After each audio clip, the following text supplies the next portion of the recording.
Imagine this. What if the very activities that are often deemed as superfluous in schools like dance are equally as crucial as mathematics for our development? Gentlemen, this is not just an intriguing thought. It's a conviction that could revolutionize our approach to education. Set your biases aside, because what you're about to learn could potently alter your perspective on how we cultivate intelligence, creativity, and ultimately, personal fulfillment. Have you ever pondered why, despite the endless variations in human aspiration, our education system remains stubbornly linear? You're intelligent, you're accomplished, but did you ever feel like your creativity was stifled during those formative years? If you're captivated by the thought of reshaping not just your mind but your entire life's philosophy, then stay with me. Today, we're delving into the dynamic relationship between imagination, education, and the true essence of personal success. And gentlemen, remember, if you find value in today's exploration of this mind-expanding topic, do consider subscribing, liking, and hitting the notification bell. It's a simple action that could be the catalyst for significant transformation in your life. We've all traversed the traditional educational path: English, math, science, a sequence that feels more like an assembly line than a journey of enlightenment. Yet, what if I told you that you are not a product to be processed but an individual with a unique creative impulse that has the power to transmute your very existence? Picture this. Each day, every one of us projects a second story over the reality we perceive, filtering life through the lens of our personal consciousness. It's akin to directing a movie where the screenplay is your imagination, the camera is your mind, and the photographs are your memories. What I'm suggesting is this. What if the freedom to chase your dreams, rather than begrudgingly trudging along a path laid out by society, is the secret to a life of richness, irrespective of its length? This narrative could be dramatic, it could seem fantastical, but I assure you, it is as palpable as the reality you're living right now. Every individual has an inner why, a motivator that is entrenched in your upbringing, your experiences, and your most authentic self. It's about aligning your life choices with this why, maintaining equilibrium between what ignites your passion and the practicalities of existence. The quintessential question for every scholar, old and young alike, should be, why am I learning this? Once you unearth the purpose of your pursuit, motivation is no longer elusive. It's as clear as day. Gaining mastery isn't about relentless practice alone. It's about a bona fide interest in your endeavors, an interest so intense that excellence becomes a byproduct rather than a pursuit. Yes, every subject can enamor someone, and that passion is a wellspring of innovation, intelligence, and, yes, financial success. But let's shatter a myth right now. Creativity and intelligence aren't distinct domains. They orbit each other, intertwined in a cosmic dance of human brilliance. Creativity is the hallmark of intelligence, enabled by an insatiable imagination that craves for ideas to be manifested into action. Your life is a canvas, gentlemen, a masterpiece waiting to be painted with the vibrant colors of your intellect and intuition. Each existence on this earth has been an extraordinary odyssey, and your life should be no different. Now, recognize that your personal narrative doesn't have to be shackled by your past. It can metamorphose, it can bloom into something unrecognizable, tapping into the heart of true potential. This, gentlemen, is the essence of education. It's not filling a bucket but igniting a fire that can redefine what it means to be educated, and more importantly, what it means to be human. But there's a silent tragedy unfolding, the mislabeling of vibrant, curious children as dropouts. We blandly label them failures when, in truth, our system has failed them. And yet, the irony remains that despite all odds, every child is born with an intrinsic love for learning, a hunger to partake in the banquet of knowledge that life presents. Consider for a moment a world that emerges alongside your own, a realm stitched together by your personal fears, hopes, and dreams. Education is often absorbed with the former, yet our inner world is where the real battles are fought, the realm where personal revolutions are won. Your inner world is rich, a fertile land where seeds of potential can sprout the moment they are sown. It is my belief that education should not just satisfy our yearning to grasp the mechanics of the world, but also nurture the ground of our emotional, spiritual, and creative being. We've bought into the monolithic fallacy that intelligence equates to academic prowess. But let's redefine intelligence as the aggregate of all your unique gifts, not just your capacity for logic or memory, but your creative faculties and your emotional discernment. Let's reject the false dichotomy of thoughts versus feelings, ideas versus actions. Every talent, every skill, every quirk contributes to the intelligence that is holistically yours.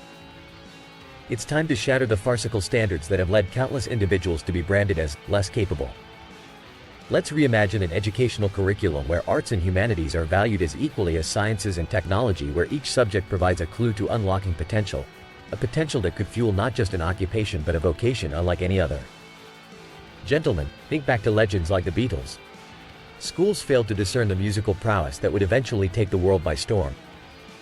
But even they could not stifle the amplitude of the Beatles' innate halo, their creative spirit that would not succumb to an educator's oversight. Visualize an education system, not as a factory but as a garden. If we tend this garden with a culture of nurturing rather than competition, we foster growth rather than suppression. It's not about locating a perfect model, as no two scholars are alike. It's about finding principles that can invigorate, drive change, and create an environment where learning and growth are one and the same. So let's discuss, gentlemen, how do we dismantle an archaic structure, encouraging curiosity instead of quashing it, harnessing audacity instead of smothering it, and celebrating diversity instead of stifling it? Our mission is clear. If we realign ourselves with the core tenets of a truly holistic education, one that resonates with our personal why, then, my friends, we may just be on the cusp of a renaissance, not just in learning but in the very way we approach life. We must never forget that this journey of education is deeply personal, attuned to the resonance of our individual dreams and aspirations. We must champion a curriculum that dances across the spectrum of human capability, awakening dormant talents and cultivating the ground for ideas yet unimagined. Before we conclude this cerebral expedition, take a moment to subscribe and join this collective of inquisitive minds. Together, let's forge ahead towards a horizon where education is not a corridor to conformity but a voyage into the vast expanse of human potential.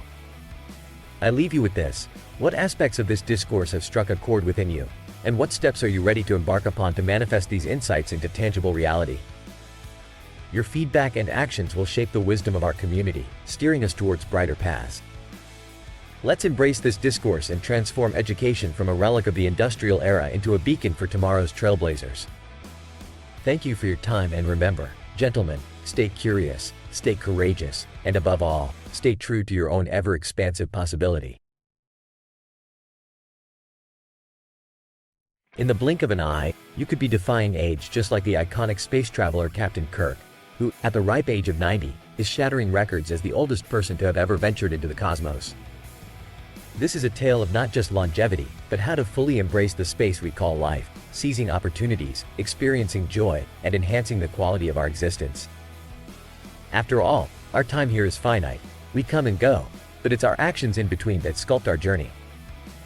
Imagine for a moment, you're navigating the bridge of existence, understanding that the beauty of life is often found in simple pleasures: an egg's perfect shape, mountains that stand as nature's monuments, or the intoxicating love of canines and the sweet burst of citrus on your tongue. This sensory tapestry that we experience every day is intertwined with a philosophical realization. A profound connection links us all, from the humblest of Earth's creatures to humankind itself. Delving deeper into this connection, consider the most basic form of life: slime. This simple organism exhibits a primal will to live, undeniably linking it to every form of life, including us. And then there's the majestic orca, intuitively strategizing its survival in the marine world. These wonders underline the raw and beautiful interconnectedness of life. Approaching the inevitable end of this physical journey, some choose a legacy that embraces nature's cycle. Envision being laid to rest in a biodegradable pod only to have your essence fuel the growth of a life-giving tree above. This act of returning to the earth is a poetic continuation of the life cycle, offering a different perspective on passing. And what of our names, our daily doings, our individual stories? They'll ultimately be swept away into the sands of time, indiscernible from the vastness of history. Yet, the good deeds cast into the world carry weight through time, rippling through the lives of others, embodying the philosophical butterfly effect. Let's talk about a barrier many face: the fear of being alone. Be it a classroom on Valentine's Day without a card from a peer, or the deeper, philosophical pangs of isolation. The antidote, it seems, lies in community. Through family, friends, and the rich tapestry of human engagement: movies, philanthropy, training animals. Each facet brings a piece of the antidote to solitude, binding us to weighted relationships that stave off the existential void of being alone. Major life episodes often herald a severance from the familiar, forcing us to confront the impermanence of our lives. With every change, comes the opportunity for growth, adaptation, and acceptance. It's the embrace of this constant change that delineates a life well lived, a life moving with the ebb and flow of existence rather than resisting the relentless pace of time. Yet, with the progression of years, a looming question becomes more pressing as we approach life's horizon. What remains? Is there something beyond the veil, a potential for connection that nullifies the inherent loneliness we all witness? While answers elude us, the question remains a potent catalyst for reflection. Leave no room for loneliness. My advice to anyone touched by solitude is to look beyond yourself. Make a connection, perform an act of kindness, reach out and generate a positive influence on another's life. It's through these gestures of goodwill that we find not just solace, but a shared humanity. By subscribing to this channel, liking, and ringing the notification bell, you're not just part of a community. You're taking the first step towards achieving the personal growth and benefits we've discussed in this video. Remember, it's through the collective power of action and knowledge that we can combat obstacles, such as isolation, paving our way to a more fulfilled existence. Before I go, ponder this: how will the insights from today's dialogue influence your actions? What are you going to implement from this moment onwards to not just navigate but revel in the unpredictable voyage of life? Take this knowledge, embrace the wisdom of our shared humanity, and step forward with newfound purpose.